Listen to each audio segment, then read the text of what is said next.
सर्वप्रथम पूजा किसकी है। एक बार पार्वती जी जब स्नान करने जाने लगी तो उन्होंने अपने पुत्र गणेश से कहा कि बेटा मैं नहाने जा रही हूँ, तुम द्वार पर बैठे रहो, जब तक मैं स्नान करके न वापस आऊं तुम बैठे रहना और किसी को भी अंदर न आने देना। एक अज्ञानकारी बालक की भांति गणेश द्वार पर बैठ गए।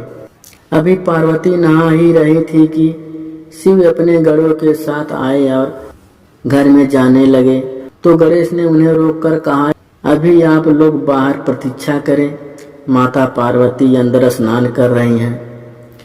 जब ये स्नान करके बाहर आ जाएं तब आप अंदर जाना। शिव गणेश की इस बात की उपेक्षा कर जब अंदर जाने लगे तो गणेश ने बलपूर्वक प्रतिरोध किया तथा अंदर नहीं जाने दिया। इस पर शिव को क्रोध आ गया और उन्होंने अपने त्रिशूल से गणेश का सिर काट दिया। इतने में पार्वती स्नान कर बाहर निकली और गणेश की ऐसी दशा देखी तो क्रोध में उनकी संहारक शक्तियां अग्रस्त हो उठी। उसी समय देवर्षि नारायण नारायण नारायण करते हुए वहां से गुजरे। उन्होंने माता पार्वती से प्रार्थना की, माँ जगदम्बे अपनी संहारक शक्ति समेटो, आपके पुत्र को जीवित कर दिया जाएगा। फिर उन्होंने शिव से कहा, प्रभु यदि शक्ति जगदम्बा के क्रोध की शांति के लिए गणेश को जीवन देने के लिए कुछ कीजिए। नारद जी की बात सुनकर शिव ने एक गज शावक का सिर काटकर तत्काल गणेश के धड़ से जोड़ दिया गया। जब धड़ पर हाथी का सिर जुड़ जाने से गणेश जीवित हो गए और उनका नाम गजानन पड़ गया। जब पार्वती ने पुत्र का यह रूप देखा तो नारद जी से कहा, देवर्षि मेरे बेटे का यह रूप इसे कौन सा देवक प्रदान करेगा। देवों के बीच में गजमुख से इसकी क्या स्थिति होगी। कुछ ऐसी व्यवस्था करो कि सब देवों से पूर्ण गणेश की पूजा हो, तभी मैं अपनी संहारक शक्ति समेटूंगी। नारद ने कहा, माँ भगवती इसकी भी व्यवस्था करता हूँ, आप पहले शांत हो जाइए। नारद के कहने पर पार्वती ने अपनी संहारक शक्तियां समेट ली। जब सब शांत हो गया तो नारद जी ने कहा, अभी गणेश की अग्रस्त पूजा की घोषणा कर देने से यज्ञ देवता नाराज हो जाएंगे, अतः किसी प्रतियोगिता के द्वारा सब देवों के याद देव ब्रह्मा जी के सामने इसका निर्णय किया जाएगा। पार्वती ने नारद के इस सुझाव को स्वीकार कर लिया। ब्रह्मा जी के सामने यह प्रस्ताव रखा गया कि इतने सारे देवी देवताओं में सर्वप्रथम किसकी पूजा की जाए। कोई भी शुभ कार्य करने से पहले किस देवता की प्रतिष्ठा की जाए, इसकी कुछ व्यवस्था कीजिए। देवताओं को भी यह प्रस्ताव पसंद आया। सबने कहा, हाँ ऐसा हो जाए तो ठीक होगा। लेकिन कोई भी देवी देवता इस बात को लेकर रुष्ट नहीं होगा कि मानव ने पहले मेरी पूजा नहीं की। ब्रह्मा जी ने कहा, तुम्हारा प्रस्ताव उचित है। नारद जी, तुमने ऐसी समस्या रखी है तो तुम ही कोई ऐसी योजना बनाओ कि जिससे निर्णय हो सके कि किस देव की उग्र पूजा की जाए। नारद ने कहा, तात मेरे विचार तो एक प्रतियोगिता का आयोजन किया जाए। देवी देवताएं अपने अपने वाहन पर सवार होकर इस पृथ्वी की परिक्रमा पूरी कर सबसे पहले आपके पास आ जाए, वही उग्र पूजा का अधिकार हो। देवर्षि नारद के इस सुझाव को सबने स्वीकार किया। ब्रह्मा जी ने भी स्वीकृति दे दी। सब देवता अपने अपने वाहन पर सवार होकर पृथ्वी की परिक्रमा करने चल पड़े।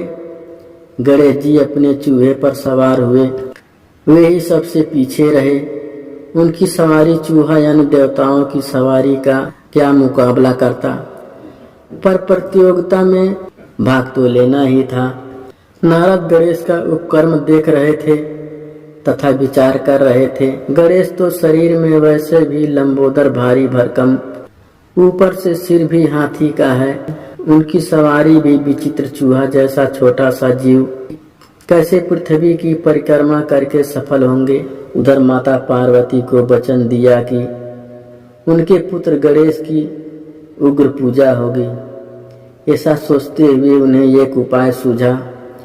वे गणेश से बोले, गणेश जी, उन बड़े बड़े देवताओं और उनके भारी भरकम वाहनों के बीच में आप अपने भारी शरीर से इस छोटे से चूहे पर बैठकर पृथ्वी की परिक्रमा तो संभव है कर लो, पर सर्वप्रथम आने के बारे में भी कुछ सोचा है? गणेश ने कहा, मेरे पास तो वाहन है, मैं तो उसी का प्रयोग करूंगा। प्रथम आऊं या न आऊं? नारद ने कहा, करो, अपने इसी वाहन का प्रयोग करो, पर बुद्धि का साथ देखो। यह सारा विश्व ब्रह्मांड प्रकृति और पुरुष में समाया है और यह सब कुछ राम में रमण कर रहा है। ब्रह्मांड रमयम है, इसी नाम की परिक्रमा यह, अतः तुम इसी नाम की परिक्रमा कर लो। तुम्हें पृथ्वी ही नहीं समस्त ब्रह्मांड की परिक्रमा का फल मिलेगा। गणेश ने कहा, मुनिवर, आपका यह विचार उत्तम है, मैं राम नाम की परिक्रमा करूंगा। यह कहकर उन्होंने भूमि पर राम राम लिखा और अपने मूषक पर बैठकर उस नाम की 3 बार परिक्रमा करके ब्रह्मा के समक्ष जा खड़े हुए। ब्रह्मा जी ने देखा कि अभी किसी भी देवता का पता नहीं और गणेश ने परिक्रमा पूरी कर ली। उन्हें आश्चर्य तो हुआ, पर बोले कुछ नहीं। बाद में जब सारे देवता परिक्रमा करके आए तो ब्रह्मा जी ने कहा, देवो, आप लोग एक एक करके आते रहे, पर यहाँ तो गजानन सबसे पहले मेरे पास पहुँचे, इसीलिए उग्र पूजा का अधिकार इन्हें ही मिलना चाहिए। अन्य देवों ने आपत्ति की कि प्रजापति, यह कैसे हो सकता है? गणेश भला इस चूहे पर बैठकर सारी पृथ्वी की परिक्रमा पर कैसे सबसे पहले आपके पास आ सकते हैं? लगता है ये परिक्रमा करने गए ही नहीं होंगे, प्रारंभ से यहीं बैठे होंगे।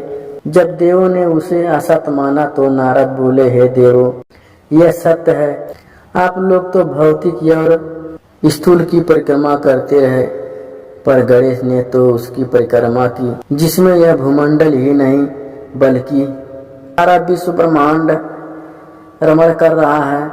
उस राम नाम की 3 बार परिक्रमा करके ये त्रिलोक की परिक्रमा कर सबसे पहले पहुंचने वाले हैं, इसीलिए इन्हें विजयी घोषित किया जाता है। ये प्रथम उग्र पूजा के अधिकारी हैं। यह कहकर नारायण नारायण नारायण कहते हुए देवलोक को चले गए।